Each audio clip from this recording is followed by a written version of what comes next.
Valentine's day দুপুরে নতুন জীবন শুরুর লক্ষ্যে ম্যারেজ রেজিস্ট্রি অফিসে গিয়েছিলেন এক প্রেমিক প্রেমিকা, কিন্তু বাড়ি ফেরার পথেই পুলিশের হাতে আটক হতে হল তাঁদের। স্কুটির ডিকি থেকে উদ্ধার হল একটি আগ্নেয়াস্ত্র। ঘটনাকে ঘিরে চাঞ্চল্য ছড়িয়েছে বর্ধমান শহরে।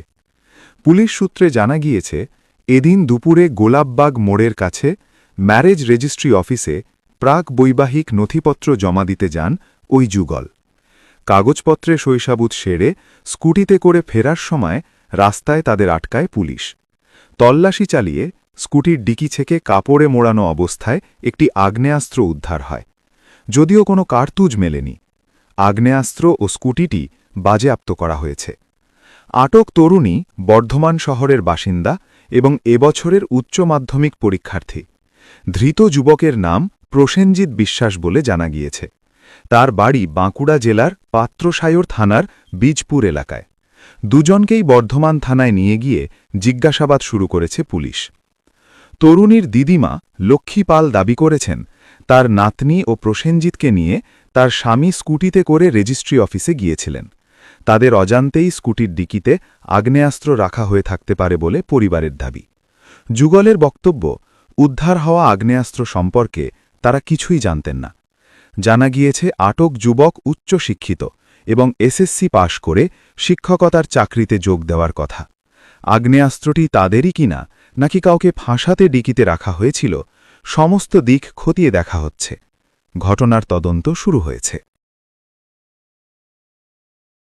স্বামীর নাম বাবলু পাল। কোথায় থাকেন? উনি কোথায়? বাবলু পাল কোথায়?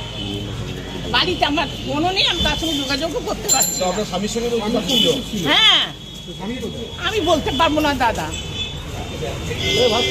মানে এই জিনিসটা হলো কি করে, পুলিশে জানলো কি করে গাড়িতে বন্দুক আছে, আমি এটা জানতে চাই বারবার। কি মানে কোন জায়গা থেকে ধরেছেন গাড়িটা? আমি বলতে পারবো না কোথা থেকে ধরেছে, তাও আমি কি হয়েছিল ঘটনাটা একটু বলুন। ওরা রেস্টাই করতে যাচ্ছিল। হ্যাঁ, বিয়ে রেস্টাই করতে যাচ্ছিল। হ্যাঁ, বিয়ে পুলিশে গাড়ি ধরেছে, ধরে বলছে বন্দুক আছে। হ্যাঁ, আজকে আমার নাতনি সকালে পরীক্ষা দিতে গেছে, হ্যাঁ। কাল লাগেছে নাচতে গেছে, তখন বন্দুক থাকেনি। আর এসেই করতে গাড়ি জানলো যে পুলিশ জানছে যে ওই গাড়িতে বন্দুক আছে। কি করে হয় এই জিনিসটা? কি গাড়ি ছিল? স্কুটি। স্কুটি ছিল। হ্যাঁ। কোন জায়গা থেকে ধরেছে? আমি বলতে পারবো না দাদা। মানে ইয়ে হচ্ছে তোমার রেজিস্ট্রি করতে যাচ্ছিল? আপনার ছেলের সঙ্গে বিয়ে ছিল নাকি? আমার না, আমার নাতনির সঙ্গে। নাতনির সঙ্গে? ছেলেটা কোথাকার? বীজপুর। বীজপুর। কি নাম ছেলের? পোষেন। পোষেন কি? কিসে ধরেছে আমাদের গাড়িতে বন্দুক পেয়েছে। বন্দুকটা পেলো কি করে? 15 বছর বন্দুক পেলো না, হঠাৎ আজকে বন্দুক পেয়ে গেল রেজিস্ট্রি করতে যাচ্ছে বলে। কজন ছিল টোটাল? 3 জন ছিল বলছে। আমি তাও জানি না কজন ছিল। হঠাৎ আজকেই রেজিস্ট্রি করতে যাচ্ছে, আজকেই বন্দুক পেলো, কি করে হলো এই জিনিসটা? বলছি আপনাদের স্কুটিটা কি লাল। কি লাল কালারের? কি লাল কালারের স্কুটি ছিল? কি নাম আপনার? লক্ষ্মী পাল। এখানে দাঁড়িয়ে যে কতজন এলো, এবার পুলিশ না হয়তো পুলিশই হবে, সিভিল ড্রেসে এসছে, দেখলো গাড়ি থেকে ডিগিটা তুললো, দেখলো যে একটা পিস্তল মানে মোড়ানো আছে চিকচিকির মধ্যে। তো পুলিশ ওটাকে বার করলো, এবার দুজনকে অ্যারেস্ট করে নিয়ে গেল, পুলিশ করে নিয়ে গেল।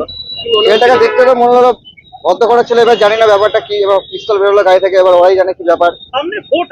হ্যাঁ, ভোটের ব্যাপারে, হ্যাঁ ভোটের ব্যাপারে হতে পারে ব্যাপারটা। এবার পুলিশ তদন্ত করে দেখবে ব্যাপারটা কি না কি, আমরা তো বলতে পারবো না জিনিসটা কি। এবার পুলিশ এসে দেখলাম যে পিস্তল বার করলো, এটুকুনি দেখলাম। এবার পুলিশ এটা তদন্ত করে দেখবে কি ব্যাপার না ব্যাপার কোনটা।